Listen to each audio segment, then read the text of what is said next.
আসসালামু আলাইকুম everyone, welcome back to my AG mini kitchen. আজকে আমি বানাবো তিল ভর্তা। এই জন্য প্রথমে আমি খোসাসহ তিল একটু জাতাতে ঘষে নিচ্ছি। তিলটা কিন্তু খোসাসহ থাকে, এটা জাতাতে ঘষে নিতে হয়। ঘষে নিয়ে আমি 1 বাটি পরিমাণ তিল নিয়ে নিলাম। কাঁচামরিচ আমি সামনে পিছনে কেটে নিয়ে নিয়েছি, রসুন কুচি, পেঁয়াজ কুচি করে নিয়েছি। এখন আমি তিলটা ভেজে নিব। একটা প্যান বসিয়ে নিলাম আমি। প্রথমে অর্ধেকটা আমি ভেজে নিব, অল্প অল্প করে ভাজলে ভালো হবে। চুলার আঁচ মিডিয়ামে রেখে আমি তিলটা ভাজবো, অনবরত নেড়ে চেড়ে তিলটা ভাজতে হবে। ভেজে নিচ্ছি আমি তিলটা। নেড়ে চেড়ে না দিলে নিচে দেখা যাবে পুড়ে যাবে আর উপরেরটা হবে না।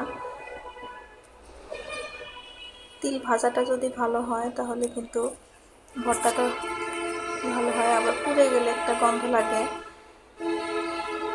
ভাজা হয়ে আসলে বুঝতে হবে, তিলটা ফুটবে, তখন বুঝতে হবে ভাজাটা হয়ে এসেছে।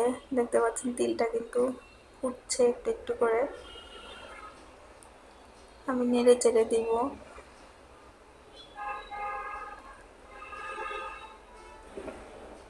আর একটু সময় আমি ভাজবো। হয়ে এসেছে তিলটা, আমি নামিয়ে নিচ্ছি। এবার চুলাতে বাকি তিলটা দিয়ে নিলাম। একটু নেড়ে চেড়ে দিয়ে আমি ভেজে রাখা তিলগুলো একটু ছড়িয়ে দিব, না হলে ভিতরটা আবার গরমে দেখা যাবে যে পুড়ে যাবে। একটু নেড়ে চেড়ে দিলাম আমি।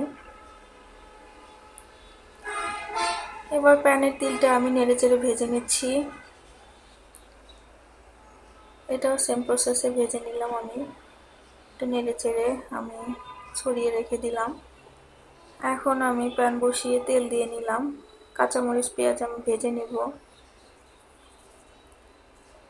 চুলার আঁচ কমিয়ে দিয়ে আমি পেঁয়াজ রসুনটা ভেজে নিচ্ছি। একটু সময় নিয়ে আমি পেঁয়াজ রসুনটা ভেজে নেব, লাল লাল করে ভেজে নিচ্ছি আমি। অনবরত নেড়ে চেড়ে পেঁয়াজ রসুনটা আমি ভেজে নিলাম। আর একটু ভাজবো, সবগুলো কিন্তু গোল্ডেন কালার হয়নি। হয়ে এসেছে, এ পর্যায়ে আমি নামিয়ে নিব।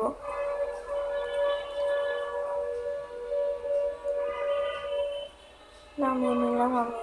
চুলাটা অফ করে দিয়ে আমি পেঁয়াজ রসুনটা রেখে দিলাম। এখন আমি ব্লেন্ড করব। ব্লেন্ডার নিয়ে নিলাম একটা ছোট বাটিতে, আমি তিলটা ঢেলে নিচ্ছি।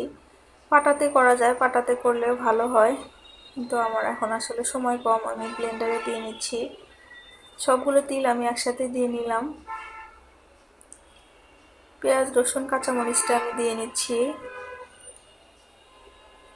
প্রথমে তিলটা একটু ব্লেন্ড করে নিয়ে পরে পেঁয়াজ কাঁচামরিচ দিলে ভালো হয়, কিন্তু আমি একেবারে দিয়ে নিচ্ছি। সাথে একটু লবণ অ্যাড করে নিলাম, অল্প করে দিলাম, যদি লাগে আবার দেওয়া যাবে।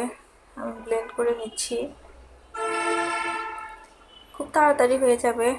একবার দুবার আমি ব্লেন্ড করে নিয়ে হয়ে এসেছে আমার। তিলটা নামিয়ে নিচ্ছি। একটু লবণ আমি দেখে নিলাম। খুব সহজে হয়ে গেল তিল ভর্তা। আল্লাহ হাফেজ।